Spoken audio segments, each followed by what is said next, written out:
ప్రేక్షకులందరికీ నమస్కారం అండి. ఈరోజు మనం రాయచోటికి వచ్చాము. సో రాయచోటిలో మనం ఆనంద్ గారి ఇల్లు చూడడానికి వచ్చాము.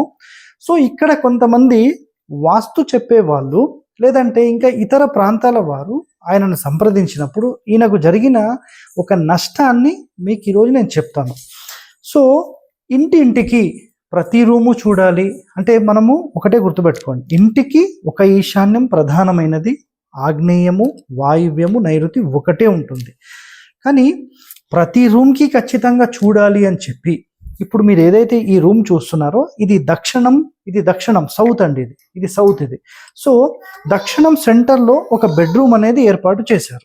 సో ఈ బెడ్రూమ్కి సంబంధించి మనము ఈ వాయువ్యంలో జనరల్గా డ్రెస్సింగ్ ఇచ్చి ఇటు దక్షిణం వైపుగా అంటే నైరుతి వైపుగా టాయిలెట్స్ అనేవి ఇస్తాం. సో ఇక్కడ జరిగింది ఏంటంటే, ఇక్కడ చూడండి, నైరుతిలో ఎంట్రన్స్ ఇచ్చేసేసి ఇది డ్రెస్సింగ్ చేసి టాయిలెట్ అనేది ఈ రూమ్కి సంబంధించిన వాయువ్యంలో పెట్టేశారు. సో ఇక్కడ రూమ్కి చూడడము అనే పాయింట్ చేసిన తర్వాత ఏం జరిగిందంటే, ఇది ఓవరాల్ ఇంటి మొత్తానికి చూస్తే బ్రహ్మస్థానానికి నియరెస్ట్ వచ్చింది.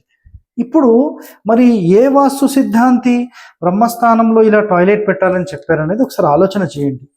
సో ప్రతి రూమ్కి చూడాల్సిన అవసరం లేదు. దయచేసి ఈ పాయింట్ గమనించండి. Okay, so stay tune to our channel. Thank you అండి.